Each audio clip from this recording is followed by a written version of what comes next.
নমস্কার বন্ধুরা, মুক্ত চিন্তার জগতে আপনাদের স্বাগত। আপনারা শুনছেন আলো হাতে চলিয়াছে আধারের যাত্রী থেকে একটি পডকাস্ট, মুসলমান হিন্দু সহজ পাঠ, পাঠে দেবস্মিতা। ধর্ম কি প্রয়োজনে মানুষের কাছে সৃষ্টি হয়েছিল এবং আজকে তার আদৌ কতটা গ্রহণযোগ্যতা আছে সেসব নিয়ে কথা বলে থাকি। বর্তমান দিনে একটা জিনিস একটু নজর দিলেই আপনারা দেখতে পাবেন যে একদম সাম্প্রতিককালে যে বাবরি মসজিদের ঘটনাটা হলো, সেখানে মন্দির বানানো হলো।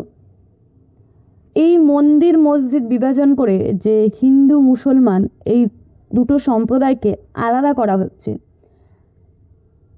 এই ঘটনাটা বেশ কয়েক বছর ধরে চলে আসছে।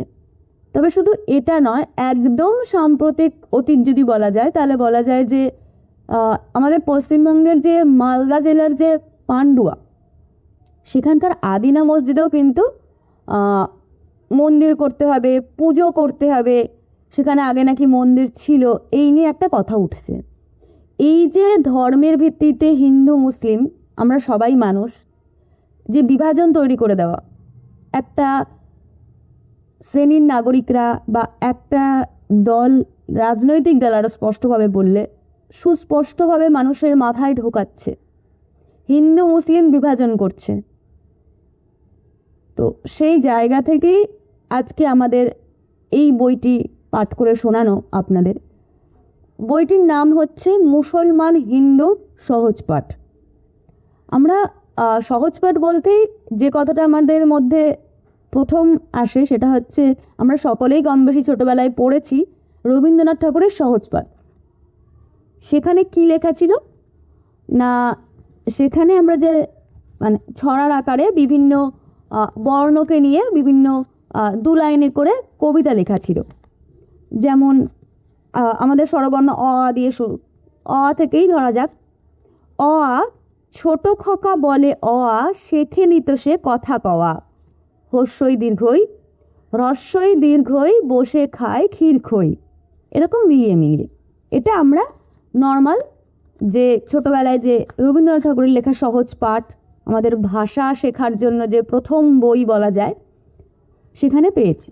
ঠিক তারই আঙ্গিকে এখানে মানবাধিকার রক্ষা কমিটি এপিডিআর তারা একটি বই প্রকাশ করেছে বিগত 2 বছর আগে। বইটির নাম হচ্ছে মুসলমান হিন্দু সহজ পাঠ। অর্থাৎ মুসলমান হিন্দু সম্পর্কের সমীকরণটা ঠিক কী বা কী চোখে এই উপমহাদেশে তাকে দেখা হয় বলা যায়, সেটাকেই তুলে ধরা হয়েছে। চলুন শুনে নি। অজয় ভট্টাচার্য নিজের বাড়ি বানাচ্ছেন, আসলাম মিয়া বাড়ি গেঁথে দিচ্ছেন। অজয়বাবু মনে করেন সব মুসলমানেরই 4টে বউ। অজয় আসলামকে জিজ্ঞেস করেননি তার কটা বউ। হস্যই দীর্ঘই ইজাজ ভাই মাংস বিক্রি করেন। ঈশানবাবু তার কাছে গিয়ে দাঁড়ালেই নিজের পছন্দের মাংস পেয়ে যান। ঈশানবাবু জানেন মুসলমানদের অনেক সন্তান হয়, তারাই একদিন এই দেশে সংখ্যাগুরু হয়ে যাবে। ঈশান কোনোদিনও ইজাজকে প্রশ্ন করেননি তার সন্তান কটি। হস্য দীর্ঘ উমর মাস্টার অঙ্ক পড়ান। উষা মাসির ছেলে তার কাছে পড়তে চায়, ভালো অঙ্ক শেখে। উষা মাসি আজানের ডাক শুনলে বিরক্ত হন। ওই একরাম আলী গ্রাম থেকে টাটকা সবজি বাজারে নিয়ে আসেন। ঐশী পিসি তার কাছ থেকে নিয়মিত সবজি কেনেন, 2-4টে ফাও নিয়ে নেন। ঐশী পিসি শুনেছেন মুসলমানরা দাঙ্গাবাজ। ও ওস্তাদ কেরামতুল্লার কাছে ঔপন্যাসিক রমেনবাবুর ছেলে গলা সাধে। রমেনবাবু মনে করেন মুসলমান শাসনকালই ভারতের সবচেয়ে খারাপ সময়। খ করিমবক্স কারোর দরকার শুনলেই রক্ত দেন। খগেনবাবুর অসুখে তিনি রক্ত দিলেন। খগেনবাবু শুনেছেন সব মহরমের মিছিলেই নাকি সবাই খোলা তরোয়াল নিয়ে হিন্দুদের হুমকি দেয়। খগেনবাবুর মত মহরমের মিছিল নিষিদ্ধ করা দরকার, মুসলমানদের এত সাহস হয় কীভাবে? ঘ গনি খান আর ঘনশ্যামবাবু পাশাপাশি বাড়িতে থাকেন। রমজান মাসে ঘনশ্যামবাবু গনি খানের বাড়িতে ফল নিয়ে আসেন। ঘনশ্যামবাবু আর গনি খানের মেয়েরা একই সঙ্গে দুর্গা পুজোয় ঠাকুর দেখতে যায়। গনি খানের বাড়িতে চা খেতে খেতে ঘনশ্যামবাবু বলছিলেন, প্রতিদিন খবরের কাগজে যা বেরোচ্ছে তাতে বড়ই দুশ্চিন্তা হয় ভায়া। চ চাচা মাসুদের কাবাবের দোকানে ছুতোর রামরতনের রোজকার সন্ধ্যা আড্ডা অনেক দিনের। রামরতন আজকাল শুনতে পান মুসলমানরা এই দেশে আছে বলেই নাকি হিন্দুরা গরিব হয়ে থাকছে। জ জমির উদ্দিন আর ঝন্টুর পাশাপাশি চাষের জমি। বীজ বুনতে বুনতে ফসল কাটতে কাটতে তারা সুখ দুঃখের কথা ভাগ করে নেন। ঝন্টুকে সেদিন হাটের মাতব্বররা ফিসফিস করে বলেছে, জমির উদ্দিনের কাছ থেকে কায়দা করে জেনে নিস তো ও বাড়িতে বোমা বানায় কিনা। টমটম চালাতো ছক্কু সর্দার। ঠাকুরদা তাতে করে কাছারি বাড়ি যেত। ঠাকুরদা মারা গেলে ঠাকুরমা বলেছিল ছক্কু যেন কাঁদনা দেয়। ঠাকুরমার কাছে সেই কথা শুনে গল্প লিখেছে কৃষ্ণ। কৃষ্ণ বলে বেড়ায়, মুসলমানের রং ক্যাটক্যাটে, বড্ড চোখে লাগে। ডালিম মিয়া আর ঢোল গোবিন্দবাবুর কলোনির বাজারে পাশাপাশি দোকান। দোকানে খদ্দের কম থাকলে পাশাপাশি তুলে বসে গল্প গাছা করেন। আড্ডা দিতে দিতে একদিন ঢোল গোবিন্দবাবু ডালিম মিয়াকে জিজ্ঞেস করেন, দেশ ভাগের পর আমরা যেমন হিন্দু ভারতে চলে এলাম, আপনারা পাকিস্তানে চলে যাননি কেন? ডালিম হাসতে হাসতে বলেন, সহজ উত্তর, দেশটার নাম হিন্দু ভারত ছিল না, ছিল ভারত। হিন্দুদের যেমন ভারত, মুসলমানদেরও তেমনি ভারত। এই যেমন আপনি আর আমি একই বাজারে পাশাপাশি দোকানদার। তসলিমা আর থাকুমণি একই কলেজের একই ক্লাসের ছাত্রী, গলায় গলায় বন্ধু। কলেজের অফ পিরিয়ডে অনেকের সাথে ক্যান্টিনে আড্ডা দেয়। ওদের আড্ডার নানা বিষয়ে কথা ওঠে, মত তৈরি হয়। কথা উঠল মেয়েদের অল্প বয়সে বিয়ে দেওয়া নিয়ে। তসলিমার মত, মুসলমান মেয়েদের অল্প বয়সে বিয়ে দিয়ে দেওয়া হয়। ঠাকুমণি বলল, হিন্দু বাড়িতেও হয়। মত তৈরি হলো মেয়েদের তাড়াতাড়ি বিয়ে দিয়ে দেওয়া নিয়ে। হিন্দুরা যা, মুসলমানরাও তাই। মেয়েদের তাড়াতাড়ি বিয়ে দেওয়া নিয়ে কিন্তু হিন্দু বা মুসলমান ভাগ নেই। দুদু হোসেন গাঁয়ের মাতব্বর। রোজ গায়ের বাড়িঘর ঘুরে ঘুরে খোঁজ নেন কে কেমন আছে, কার কি অসুবিধে। সাধ্য মতন চেষ্টা করেন পাশে দাঁড়াতে। ধনঞ্জয় চাটুর্যে একটি রাজনৈতিক দলের উঠতি লোকাল লিডার। একদিন বাজারে দুদু হোসেনের সাথে ধনঞ্জয় চাটুর্যের দেখা। দুদু ধনঞ্জয়কে জিজ্ঞেস করলেন, কি ধনঞ্জয় বাবু, আমি নাকি পাকিস্তানের গুপ্তচর? নবীন ব্যানার্জি আধুনিক যুবক, আইটিতে চাকরি, মডার্ন লাইফস্টাইল। জ্যোতিষীর ভাগ্য গণনায় আঙুলের রত্ন বসানো আংটি। ডান হাতের কবজিতে বিপত্তারিণীর লাল হলুদ সুতো। দামি বন্ধুদের সাথে দামি খাওয়া দাওয়া। চীনে দোকানে ফ্রাইড পর্ক, ভাজা শুকর।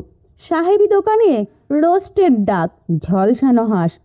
কিন্তু বিপ খান না, গরু ধর্মের পশু।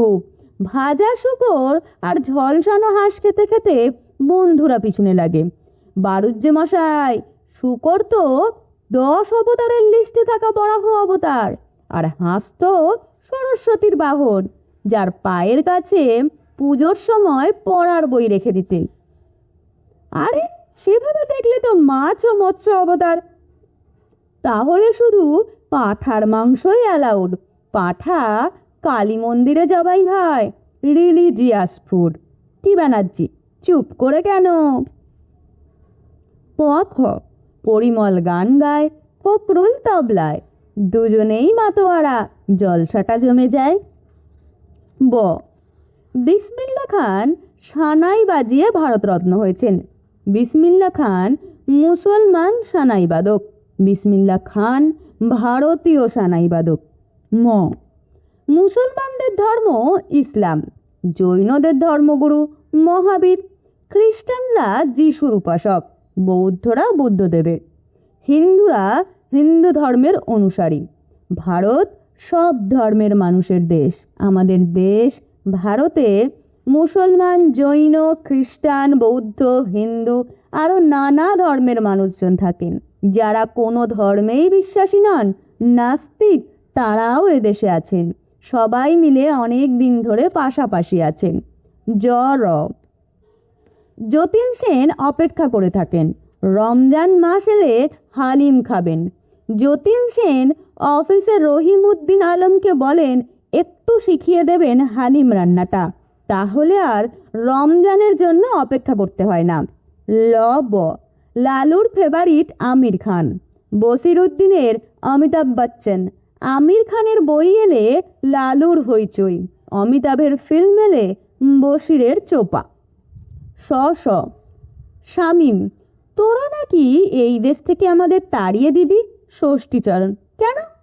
শামীম, আমরা মুসলমান তাই। ষষ্ঠীচরণ, মুসলমান তো কি হয়েছে? শামীম, না, এই দেশটা নাকি শুধু হিন্দুদের। ষষ্ঠীচরণ, কে বললে? কই, আমরা যে ইতিহাস বই পড়ে বড় হলাম তাতে তো লেখা নেই। শামীম, ওরা বলছে ওই ইতিহাসটাই ভুল। ষষ্ঠীচরণ, তাহলে কোন ইতিহাসটা ঠিক? শামীম, তোরা মানে হিন্দুরা যে ইতিহাসটা ঠিক বলিস। ষষ্ঠীচরণ, কে লিখেছে সেই ইতিহাস? শামীম, এই হিন্দুরা যেটা লিখছে সেটা। ষষ্ঠীচরণ, হিন্দুরা নিজেরা লিখে নিজেরাই বলছে সেটা ঠিক। হিন্দুদের লেখা হিন্দু ইতিহাস বই বলছে দেশটা হিন্দুদের, এখানে শুধু হিন্দুরাই থাকবে। ভারী মজা তো। এবার তো সব দেশের একটা ধর্মের মানুষরা নিজেরা ইতিহাস লিখে বলবে সেই দেশটা শুধু সেই ধর্মের মানুষদেরই। তার মানে পৃথিবীর দেশগুলো শুধুই ধর্মীয় দেশ, দেশগুলির পরিচয় হবে ধর্ম দিয়ে। আহ্লাদ, এমনটা হয় নাকি? হতে দেওয়া যায় নাকি? শামীম, ওরা বলছে তেমনটাই হবে। ষষ্ঠীচরণ, আমি বলছি না তো, তুই বলছিস না তো, আমরা দুজন বলছি না তো। চল আমরা বেরিয়ে পড়ি, এরকম আরও দুজন, আরও অনেকজনকে জড়ো করতে। দেখবি আমরাই ওদের থেকে বেশি, আমাদেরই জোর বেশি। সবাই আমরা সবাই মিলে হইচই বাঁধাই এই সব কথা বলে। গরিব মুসলমান কৃষি শ্রমিকের লড়াই হিন্দু জমি মালিকের বিরুদ্ধে নয়, কৃষি শ্রমিকের লড়াই জমি মালিকের বিরুদ্ধে। হিন্দু চাষির লড়াই মুসলমান চাষির বিরোধিতায় নয়, চাষিদের লড়াই বড় শস্য আড়তদার, শস্য ব্যবসাদার, সরকারের বিরুদ্ধে। মুসলমান শ্রমিক আর হিন্দু শ্রমিক পরস্পরের মুখোমুখি নয়, শ্রমিকদের সংগ্রাম মালিকের বিরোধিতায়। হিন্দু যুবক কাজ পাচ্ছেন না মুসলমান যুবকদের জন্য নয়, হিন্দু মুসলমান যুবকরা কাজ পাচ্ছেন না কারণ মালিকরা মুনাফা বাড়াচ্ছে, কাজ বাড়াচ্ছে না। দলিতরা কিছু পাচ্ছেন না তার কারণ মুসলমানরা পাচ্ছেন তা নয়, দরিদ্র দলিত আর দরিদ্র মুসলমানরা পাচ্ছেন না তার কারণ সরকারে থাকাদের বর্ণ অবস্থান আর ধর্ম অবস্থান। আদিবাসীদের উচ্ছেদ হতে হচ্ছে এই কারণে নয় যে মুসলমানেরা তাদের জমি কেড়ে নিচ্ছেন, আদিবাসীদের জমি দখল করে নিচ্ছে বড় পুঁজির মালিকেরা। লড়াইটা হিন্দুদের সাথে মুসলমানদের নয়, এমন লড়াইটা বানানো যাতে আসল লড়াইটা না লড়া হয়। আসল লড়াইটা শোষিতের সাথে শোষকের। নমস্কার, আপনারা এতক্ষণ শুনছিলেন মুসলমান হিন্দু সহজ পাঠ। আপনারা এতক্ষণ শুনছিলেন আলো হাতে চলিয়াছে আধারের যাত্রী, এই চ্যানেলটি থেকে একটি পডকাস্ট। সঙ্গে থাকুন, পাশে থাকুন।